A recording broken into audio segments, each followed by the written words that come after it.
As we creep ever so close to the launch of the next generation consoles, more and more news comes out every single day, and I gotta say, it just builds the hype that much further. I am genuinely excited and happy and thrilled with the next generation consoles, and I think that a lot of people obviously are feeling the same way I am.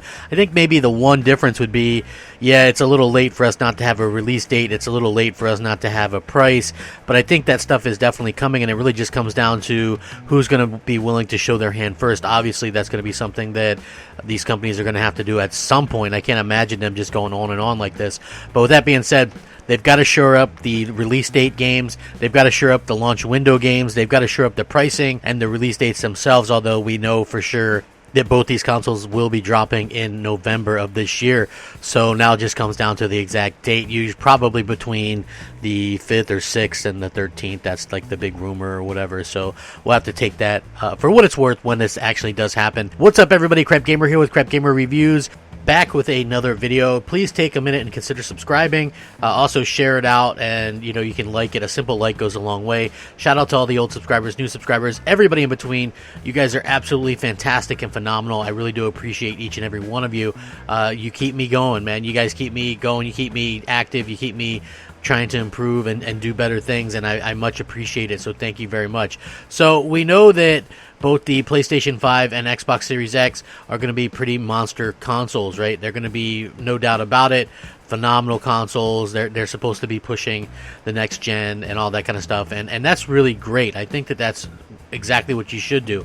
The main thing that I would push a little bit of an issue with is the fact that it looks like the PlayStation 5, or at least from Sony's side of things, that they're the ones that are actually sort of going out there and pushing things to the limit at the most at an earlier time.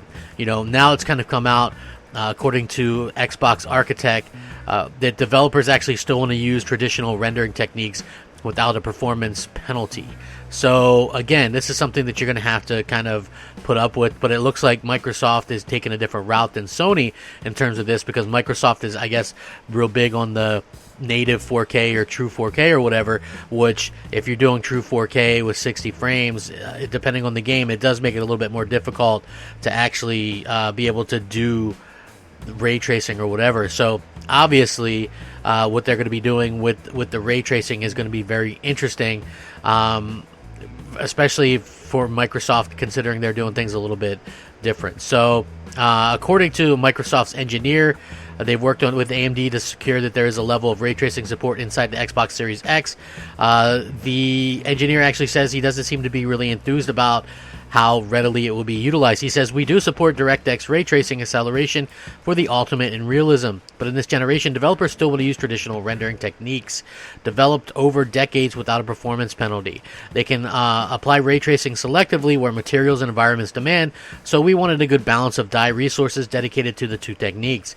So obviously this is something that's going to be talked about for a little while, because we've already seen that Sony is doing ray tracing on pretty much all the stuff that they have to offer, and sort of they come back after Microsoft indeed after this by showcasing some of their own games. So we actually know that they were actually able to showcase a game running on the PlayStation 5, which speaks volumes for what they're able to do. So PS5 graphics were actually shown off in a video, which I will link in this so you guys can check it out.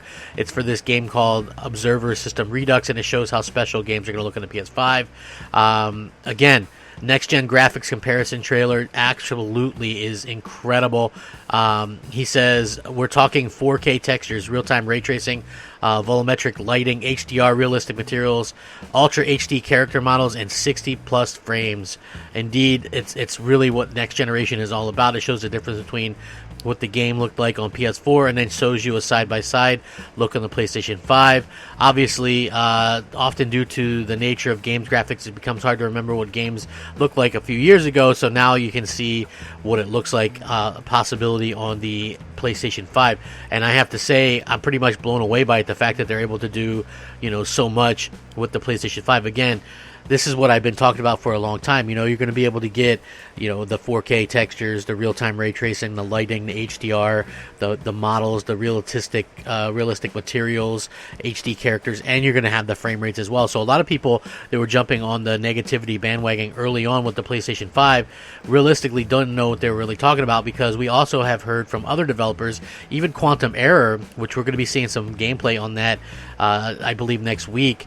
They said that they're intrigued by the idea of running their game at 120 frames per second, even though right now it's unoptimized and it's over 60 frames, 4K with full-on ray tracing.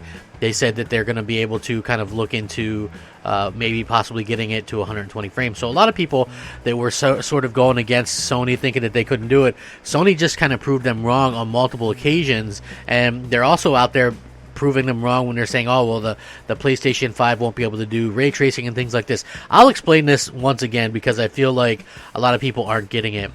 4K is fine, native 4K or whatever, but the whole reason that DLSS and machine learning is used is to kind of offset what the Xbox person was saying, right? Like, you're not taking that hit as much if you're running something at 1440p. And if something at 1440p utilizes machine learning and this kind of stuff, and can look just as good as native 4K, but you can also get 60 frames, full-on ray tracing, and all the bells and whistles, I don't think anybody's really going to have a problem with that. I think realistically, that's what most of us have been asking for. That's what most of us have been wanting.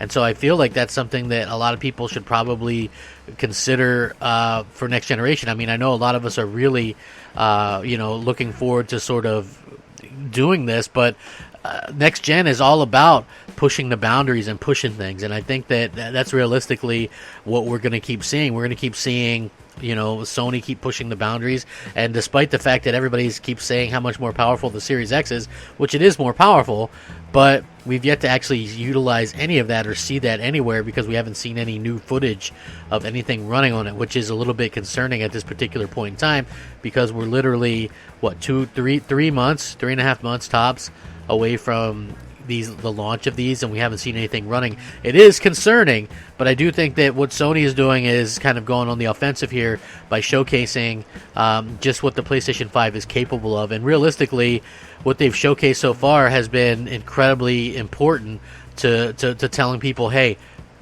our console isn't bad, our console isn't weak. I never understood that. And it was the same thing with last gen, or this current gen with Xbox, right? I had an Xbox One from day one, and everybody made it out to seem like that thing was like an Atari 2800 or something, right? 2600, excuse me.